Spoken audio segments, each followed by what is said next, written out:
नमस्कार, बहुत स्वागत। आपके साथ मैं हूं ललित प्रजापति। आज बात नक्सल और नक्सलियों की। छत्तीसगढ़ के कांकेर में जिस तरह से नक्सलियों को ढेर किया गया है, उससे एक बात साफ है कि सरकार अब नक्सलियों की कायराना हरकतों को नजरअंदाज नहीं करेगी। कायराना हरकतों का अब मुंह तोड़ जवाब दिया जाएगा। कोई फायर नहीं करेगा भाई। ऑपरेशन प्रहार, नक्सलियों का एनकाउंटर। नक्सलियों पर वार जारी है लगातार। 3 महीने के समय में 80 से ज्यादा नक्सली ढेर हुए हैं। सरकार का टारगेट नक्सलवाद से मुक्ति। मोदी जी के नेतृत्व में हम देश से नक्सलवाद को उखाड़ फेंकेंगे।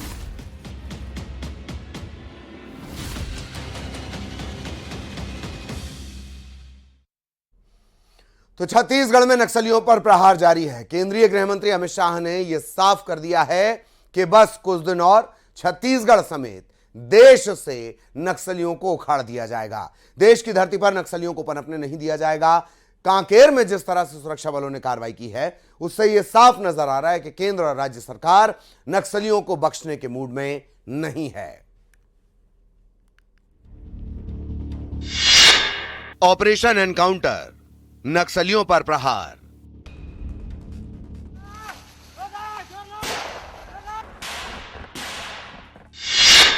नक्सलियों पर वार जारी है लगातार। 3 महीने के समय में 80 से ज्यादा नक्सली ढेर हुए हैं।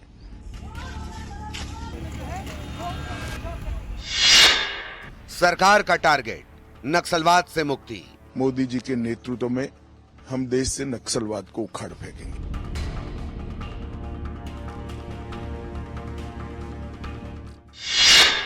नक्सल की जड़ नहीं रहेगा छत्तीसगढ़। नक्सलियों पर प्रहार जारी है। नक्सलगढ़ कहे जाने वाले छत्तीसगढ़ में अब नक्सलियों को जड़ से उखाड़ फेंकना है, यह कहना है केंद्रीय गृह मंत्री अमित शाह का। बहुत कम समय के अंदर मोदी जी के नेतृत्व में हम देश से नक्सलवाद को उखाड़ फेंकेंगे। कांकेर में जिस तरह से सुरक्षा बलों ने कार्रवाई की है, उससे साफ नजर आ रहा है कि केंद्र और राज्य सरकार नक्सलियों को बख्शने के मूड में नहीं है। में भारतीय जनता पार्टी की सरकार बनने के बाद वो अभियान में और गति आई। 2014 से ही हमने कैंप लगाना शुरू किया था। 19 के बाद कम से कम 250 कैंप लगे और सुरक्षा वैक्यूम को खत्म किया है। अब छत्तीसगढ़ पुलिस का भी सहयोग जितना इच्छनीय है उससे ज्यादा ही मिल रहा है। इसका परिणाम है कि सरकार बनने के बाद छत्तीसगढ़ में लगभग 3 महीने के समय में 80 से ज्यादा नक्सली ढेर हुए हैं। बीते 3 महीने में नक्सलियों पर ताबड़तोड़ कार्रवाई हुई। कैलेंडर में साल बदलने के साथ ही नक्सल पर जोरदार प्रहार हुआ। आंकड़ों की माने तो बीते 3 महीने में 80 नक्सली ढेर हुए हैं। मारे गए नक्सलियों में टॉप कमांडर शामिल हैं। लाखों रुपए के इनामी नक्सली भी ढेर हुए हैं। 125 नक्सलियों को गिरफ्तार किया गया। 150 से ज्यादा नक्सलियों ने सरेंडर किया। ये आंकड़े नक्सलियों पर ताबड़तोड़ कार्रवाई को बता रहे हैं। साल 2009 से पहले छत्तीसगढ़ में नक्सलियों का बोलबाला था। कांग्रेस के शासन में 2009 में देश भर में 2258 नक्सलवादी घटनाएं होती थी और 2021 में वो घटते घटते घटते 509 रह गई है। मित्रों, अमित शाह ने अगले 3 साल में देश और छत्तीसगढ़ से नक्सलियों को उखाड़ फेंकने का दावा किया है। हम देश से नक्सलवाद को उखाड़ फेंकेंगे। Bureau report, news 18। और चलिए अब आपको बताते हैं कांकेर क्या है, क्या हुआ है वहां पर। दरअसल नक्सली लगातार कायराना हरकतों को अंजाम दे रहे थे। इसके बाद सुरक्षा बलों ने मोर्चा संभाला। ऑपरेशन प्रहार के तहत सुरक्षा बलों ने नक्सलियों को घेरा और उसके बाद दोनों तरफ से फायरिंग शुरू हो गई। सुरक्षा बलों ने 29 नक्सलियों को ढेर कर दिया।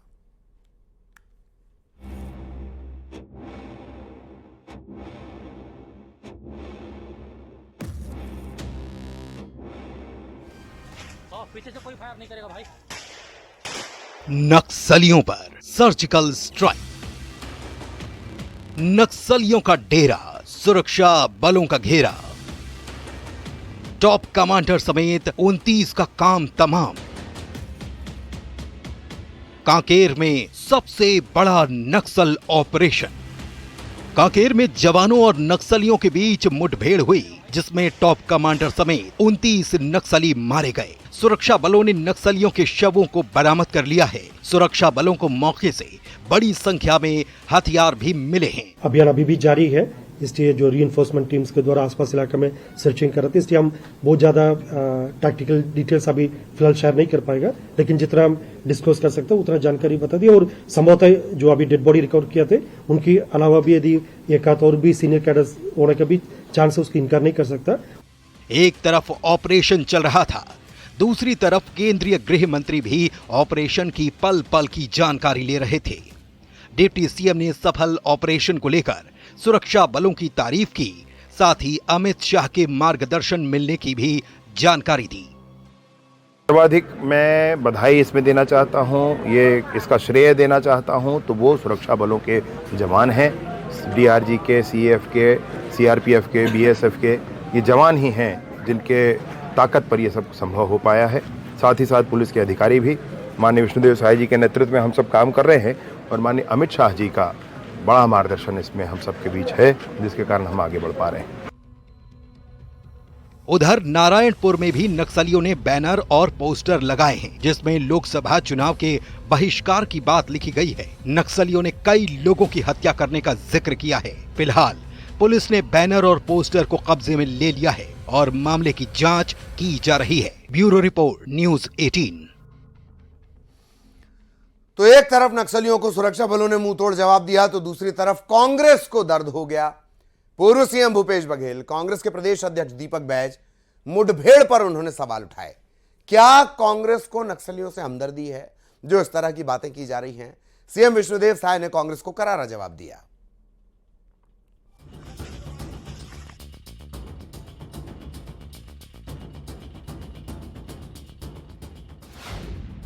ऑपरेशन प्रहार, नक्सलियों में हाहाकार। एनकाउंटर पर सवाल, क्या है बघेल की चाल? भारतीय जनता पार्टी शासनकाल में फर्जी एनकाउंटर होता रहा, गिरफ्तारियां हुई है। देखिए, हर चीज में इनको प्रश्न चिन्ह खड़ा नहीं करना चाहिए।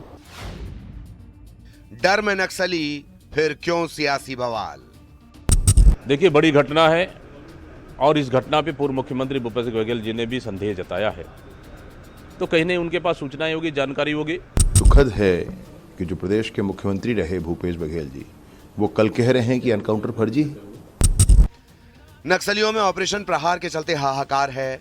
2 महीने में सुरक्षा बलों ने नक्सलियों को मुंहतोड़ जवाब दिया है। लाल आतंक की जड़ पर प्रहार हो रहा है, लेकिन पूर्व सीएम भूपेश बघेल को यह हजम नहीं हो रहा। भूपेश बघेल ने कहा कि बीजेपी में फर्जी एनकाउंटर होते हैं, 4 महीने में मुठभेड़ की संख्या बढ़ गई है। ये बयान है भूपेश बघेल का।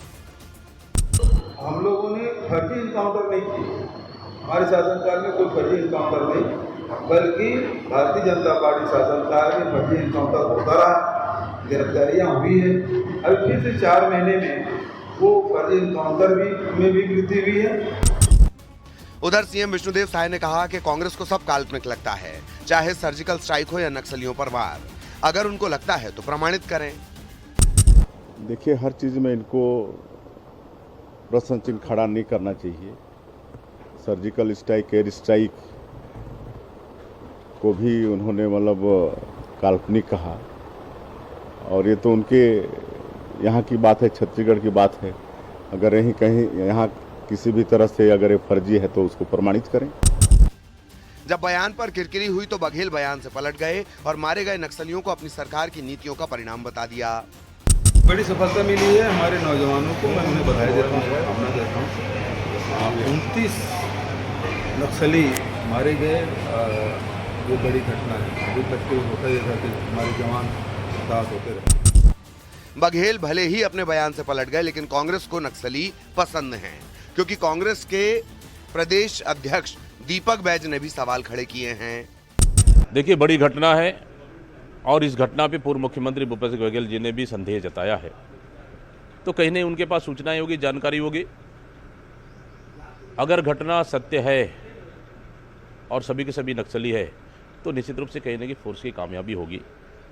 अगर जिस तरह से पूर्व की घटनाओं को देखें तो कई निर्दोष आदिवासियों को मार दिया गया है, तो संदेह जताना भी लाजमी है। इसलिए इस घटना पे सरकार को जल्द से जल्द स्पष्ट करना चाहिए क्या 29 के 29 नक्सली है या उसमें से कई और आदिवासी भी। मुठभेड़ में सत्यता जनता के सामने आनी चाहिए। जंगल में नक्सलियों और जवानों के बीच फायरिंग हुई, नक्सली मारे गए और कांग्रेस को मुठभेड़ की सत्यता जाननी है। क्या कांग्रेस नक्सलियों का खात्मा नहीं चाहती? क्या नक्सलियों पर सियासी रोटियां सेकना कांग्रेस की परंपरा बन गई है? जो भी हो, छत्तीसगढ़ में सरकार नक्सलियों पर नकेल कसने की पूरी तैयारी में है। Bureau report, news 18। और कांकेर में जहां मुठभेड़ हुई, जवानों ने 29 नक्सलियों को ढेर किया। जवानों ने कैसे उस इलाके में जाकर इस मुठभेड़ को अंजाम दिया, ग्राउंड जीरो पहुंची न्यूज़ 18 की टीम।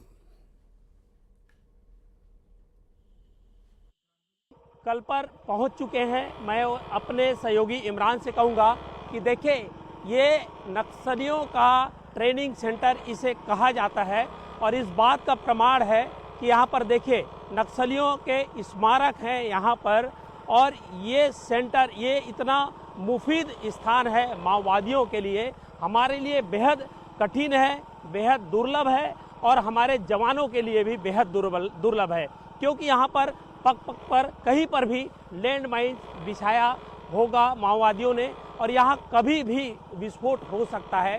और देखिए, इसी पहाड़ी के ऊपर हमारे जो जवान हैं बीएसएफ के, डीआरजी के, उन्होंने बाकायदा उन्हें जो इनपुट मिला था उस आधार पर वहाँ पर पहुँचे और वहाँ पर जा कर के जो मुठभेड़ है हुआ, और इस मुठभेड़ में 29 माओवादियों को जवानों ने मार गिराया है। देखिए कितना दुर्गम रास्ता है, कितना कठिन रास्ता है।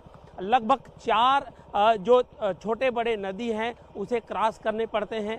बिल्कुल पगडंडी जैसा बिल्कुल रास्ता है और कई बार तो ऐसा है कि आपको मोटरसाइकिल से भी उतरना पड़ेगा। तो सोचिए कितना जटिल ऑपरेशन था, और जिसमें माओवादियों की सूचना मिली और बिल्कुल सुनियोजित तरीके से वहां पर पहुंच करके माओवादियों को मार गिराया गया है।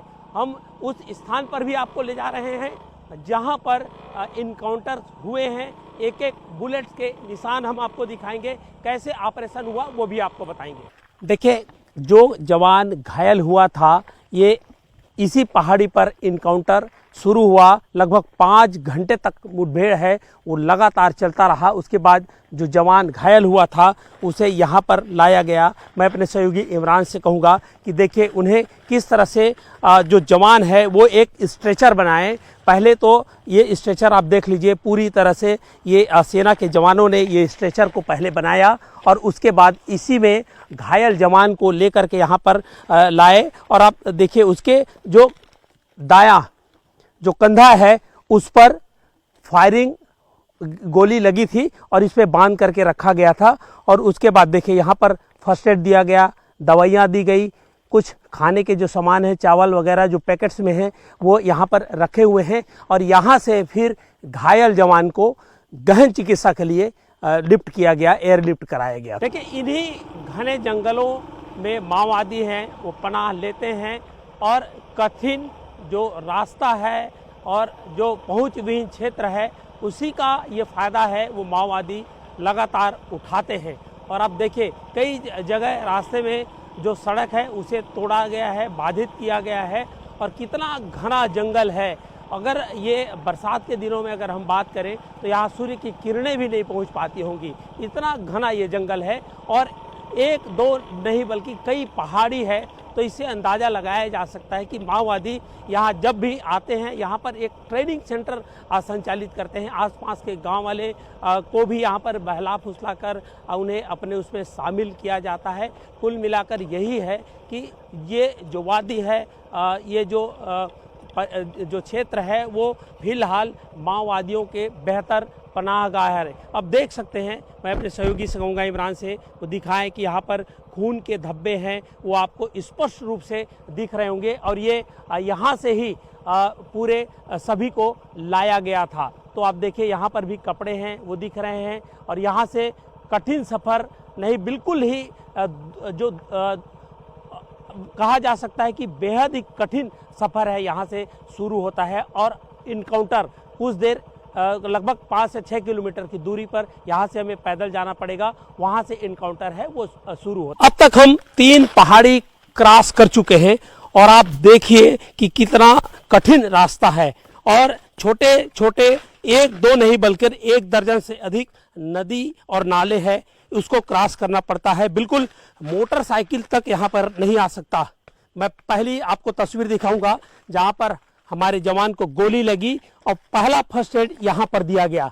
देखिए ये खून से लथपथ, ये उनका ड्रेस है, बिल्कुल पूरी तरह से खून से लथपथ है, और आप देखिए ये जवान हमारे सुख शांति के लिए और हमारी रक्षा सुरक्षा के लिए किस तरह से जो प्रयास हैं वो करते हैं। और यहाँ पर फर्स्ट एड दिया गया, थोड़ा सा पानी है यहाँ पर, क्योंकि राहत अब जंगल में आप सोच सकते हैं किस तरह की स्थितियाँ होती है। घायल जवान का ये मोजा जो है वो भी यहाँ पर पड़ा हुआ है, उसे भी फाड़ा गया है, और यहाँ पर देखिए यहाँ पर उसे बैठाया गया था जवान को, और यहाँ पर फर्स्ट एड दिया गया। पूरी तरह से ये जो उनका जो कपड़ा है सब है वो बिखरा पड़ा हुआ है। आप देख सकते हैं यहाँ पर बिल्कुल किस तरह से जो स्प्राइट है वो यहाँ पर है, ताकि यहाँ पर ये पट्टियाँ है वो भी पड़ी हुई है, कुछ इंजेक्शंस भी है जहाँ पर यहाँ जवान को लगाया गया। और देखिए ये सिरिंज भी है। ये तस्वीर सिर्फ और सिर्फ आपको न्यूज़ 18 पर दिख रही होगी इस वक्त, और ये सिरिंज है जहाँ पर जवान को दिया गया फर्स्ट ट्रीटमेंट दिया गया। उसके बाद यहाँ से हमारे अन्य जो जवान थे उन्हें स्ट्रेचर बनाकर ले गया। देखिए कितना घना जंगल है और यहाँ तक पहुँच पाना, लेकिन हमारे जवानों की जितनी भी तारीफ की जाए वो कम है, क्योंकि इस लोकेशन पर भी उन्होंने उसे ट्रैक कर पाया माओवादियों को, और यही वजह है कि 29 माओवादी। हम इस वक्त मौजूद हैं घने जंगल में। यहाँ पर न्यूज़ 18 के अलावा और दूसरा कोई नहीं है, और एक वक्त था जब यहाँ पर इस घने जंगल में थे तो माओवादी और हमारे सुरक्षा बल के जवान यहाँ पर ताबड़तोड़ फायरिंग हुई, और ये बिल्कुल हम ग्राउंड जीरो पर इस वक्त मौजूद हैं, और आप देख सकते हैं। मैं अपने सहयोगी इमरान से कहूँगा कि वो दिखाए, यहाँ पर फायरिंग है वो हुई, जवानों ने माओवादियों को मार गिराया, और यहाँ पर हमारे एक जवान के जांग पर गोली लगी, वो स्पॉट भी हम दिखाते हैं जहां पर उन्हें फर्स्ट एड दिया गया। देखिए कितना विषम परिस्थिति में हम बार बार ये कह रहे हैं कि हमारे जवान हैं वो काम करते हैं, और इसी घने जंगल में नाला के उधर फायरिंग हुई, और यही ग्राउंड जीरो है जहां से हम आपको पूरी रिपोर्ट है, न्यूज़ 18 की टीम है, ये रिपोर्ट है आपको दिखा रही है। अब तक कोई भी यहाँ नहीं पहुँच सका है, और यहाँ पर जब BSF के जवान ने फायरिंग की तो दूसरी तरफ हमारे DRG के जो जवान थे, साथ ही साथ पुलिस बल के जो जवान थे, दूसरी ओर पहाड़ी पर वहां पर घेर करके माओवादियों को रखा था। जो यहां से गए उन्हें वहां पर जो है बिल्कुल नेस्ते नाबूद कर दिया गया, खत्म कर दिया गया, क्योंकि बस्तर में लाल आतंक ये लगातार फैलाते रहे हैं, बस्तर के विकास को रोक रहे हैं। लेकिन देखिए इस बीहड़ जंगल में माओवादियों को 29 माओवादियों को अगर किसी ने मारा है तो हमारे जवान हैं, उनकी जितनी भी तारीफ की जाए बिल्कुल कम है, और ये हमारे प्रदेश की रक्षा सुरक्षा शांति के लिए इस तरह से विषम परिस्थितियों में भी काम करते हैं। न्यूज़ 18 की टीम यहाँ पर ग्राउंड जीरो पर मौजूद है, वहां पर मौजूद है जहां पर घायल जवान को फर्स्ट एड दिया गया, उसके बाद यहां से स्ट्रेचर पर ले जाया गया। कैमरा पर्सन इमरान कुरैशी के साथ युगल तिवारी, कांकेर। इधर रायपुर में डिप्टी सीएम अरुण साव ने कांग्रेस की प्रवक्ता सुप्रिया श्रीनेत द्वारा नक्सलियों को शहीद बताने पर निशाना साधा है। उन्होंने कहा कि कांग्रेस की प्रवक्ता द्वारा नक्सलियों को शहीद कहा जाना दुर्भाग्यजनक है। मुठभेड़ में मारे गए नक्सलियों को शहीद कहकर कांग्रेस ने लोकतंत्र पर प्रहार किया है। यह देश के सुरक्षा बलों पर प्रहार है, उनकी बहादुरी पर प्रहार है और छत्तीसगढ़ की जनता पर प्रहार है। साथ ही उन्होंने कहा कि कांग्रेस ने छत्तीसगढ़ को नक्सलवाद में झोंका था। यह बयान नक्सलियों का समर्थन करने वाला है, बेहद दुर्भाग्यपूर्ण है। कांग्रेस पार्टी के प्रवक्ता द्वारा नक्सलियों को शहीद कहा जाना ये अत्यंत दुर्भाग्यजनक है, निंदनीय है। ये मुठभेड़ में मारे गए नक्सलियों को शहीद कहकर कांग्रेस पार्टी ने लोकतंत्र पर प्रहार किया है। और यहां रुकेंगे एक ब्रेक के लिए। पीछे से कोई फायर नहीं करेगा भाई। ऑपरेशन प्रहार, नक्सलियों का एनकाउंटर। नक्सलियों पर वार जारी है लगातार। 3 महीने के समय में 80 से ज्यादा नक्सली ढेर हुए हैं। सरकार का टारगेट नक्सलवाद से मुक्ति। मोदी जी के नेतृत्व में हम देश से नक्सलवाद को उखाड़ फेंकेंगे।